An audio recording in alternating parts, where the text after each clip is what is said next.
بسم اللہ الرحمن الرحیم۔ آج ہم جس موضوع پہ بات کریں گے وہ ہے ہمارا ذہن اور اللہ تعالیٰ۔ آئیے اس موضوع کو شروع کرنے سے پہلے آپ سے درخواست ہے کہ اس چینل کو سبسکرائب کریں، لائک کریں اور بیل کے بٹن کو دبا دیں۔ تو چلتے ہیں اپنے موضوع کی طرف۔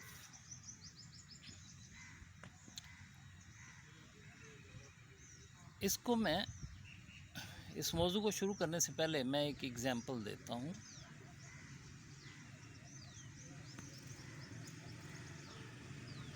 کہ اللہ تعالیٰ کی طاقت کیا ہے۔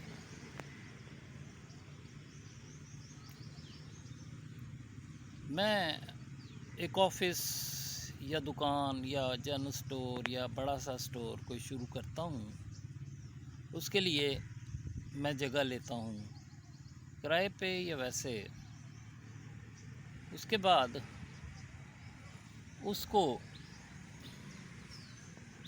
اس جگہ کو ڈیکوریٹ کرتا ہوں۔ ڈیکوریشن کے بعد اس کے اوپر سامان رکھتا ہوں۔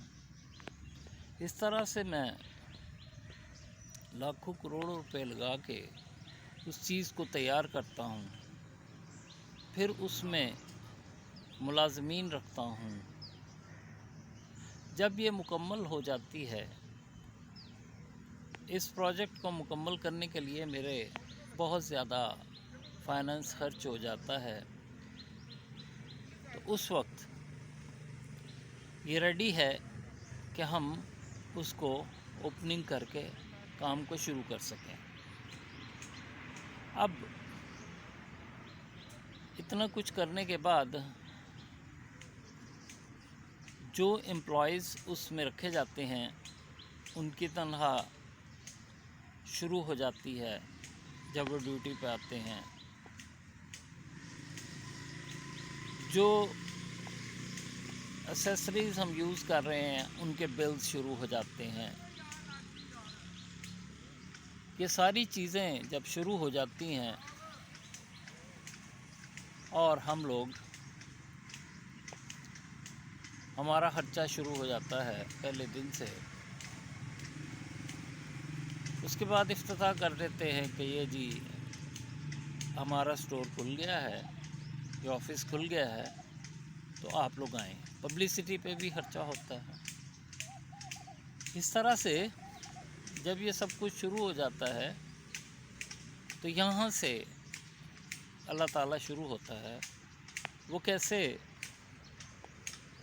کہ میں گھر میں رات کو یا شام کو یا صبح بیٹھا لسٹ بناتا ہوں کہ آج میں نے یہ چیزیں لانی ہیں، بازار سے لے کے آنی ہیں، ان کی ضرورت ہے۔ میرے ذہن میں ڈالتا ہے اللہ میاں کہ فلاں سٹور نیا کھلا ہے، چلو یار وہاں جا کے یہ چیز آج ٹیسٹ کرتے ہیں۔ اس کی مرضی ہے کہ ذہن میں نہ ڈالے اور میں اپنے پرانے سٹور سے ہی لے آؤں۔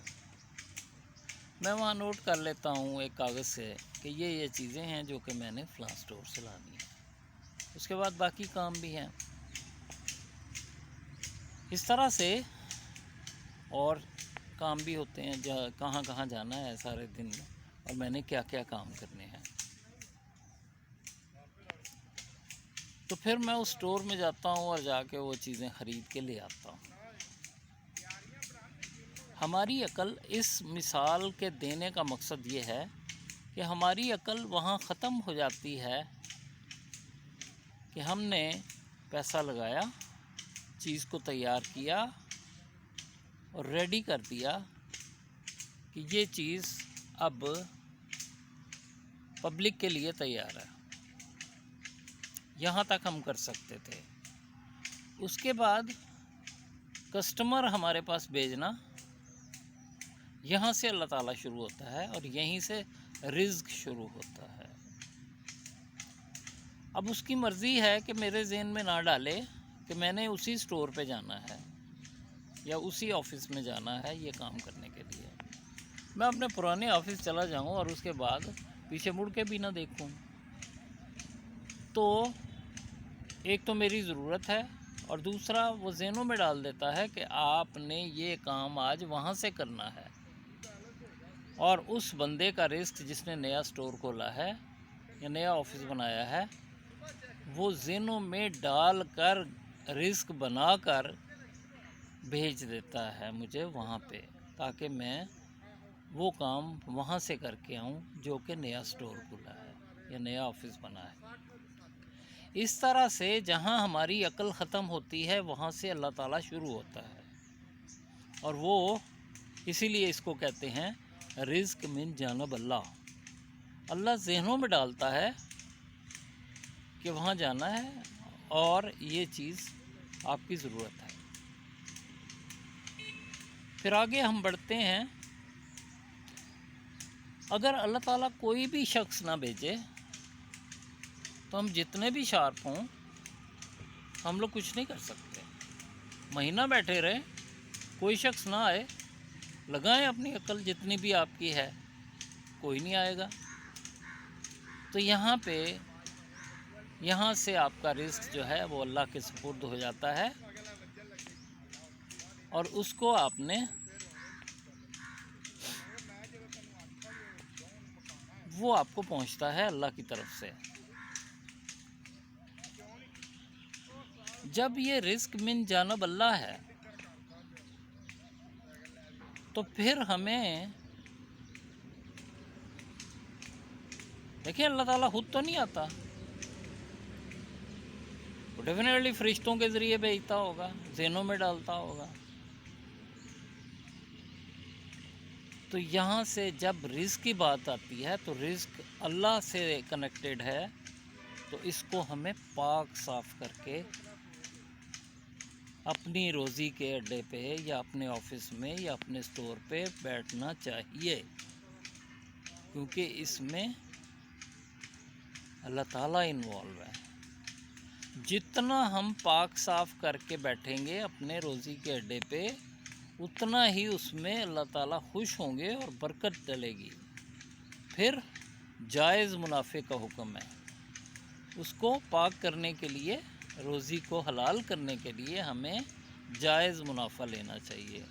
یہ ہر شخص کو معلوم ہے کہ جائز منافع کیا ہوتا ہے اور ناجائز منافع کیا ہوتا ہے، اس لیے ہمیں اس چیز کو مد نظر رکھ کے اپنے بچوں کو رزق حلال کھلانے کے لیے ہمیں اس چیز کو بھی مد نظر رکھنا ہے۔ اس کے بعد میری نظر جاتی ہے کہ یا اللہ اتنی بڑی چیز ہے، جب میں ستاروں کی طرف دیکھتا ہوں، آسمان کی طرف دیکھتا ہوں، تو میری عقل دنگ رہ جاتی ہے۔ وہ ستارہ، وہ سیارہ جو کہ میری پہنچ سے باہر ہے، فرض کیا میں یہاں سے مریخ پہ پہنچنا چاہتا ہوں تو 375 سال چاہیے مجھے، تو میری تو عمر ہی چھوٹی ہے۔ ایک بچہ آج پیدا ہو، وہ سفر کرتا رہے، جوان ہو جائے،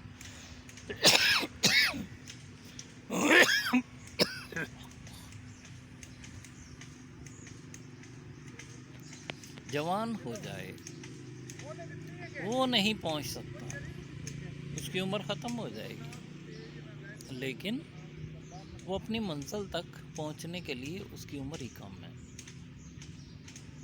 تو ہمیں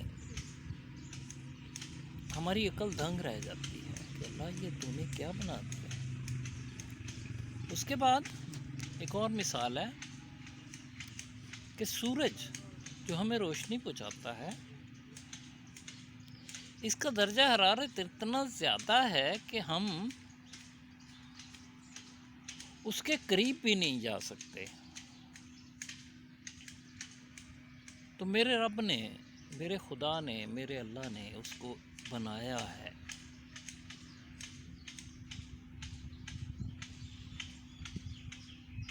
جس چیز کو ہم چھو نہیں سکتے، جس کے قریب نہیں جا سکتے، اس کو اللہ تعالیٰ نے بنایا۔ یہاں پہ ہماری عقل فیل ہو جاتی ہے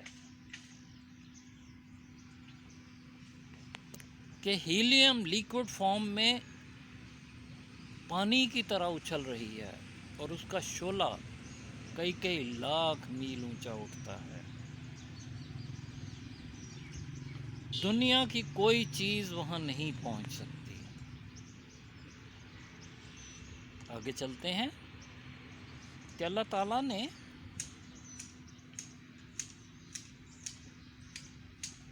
اتنے سرد سیارے بنائے، ستارے بنائے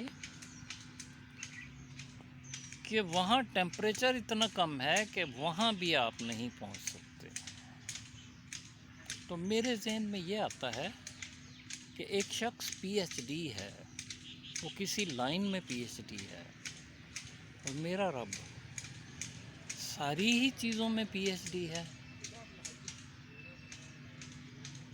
چھوٹی سے چھوٹی چیز کی طرف دیکھ لیں، ٹھنڈی سے ٹھنڈی چیز کی طرف دیکھ لیں، گرم سے گرم چیز کی طرف دیکھ لیں، بڑی سے بڑی چیز کی طرف دیکھ رہے ہیں.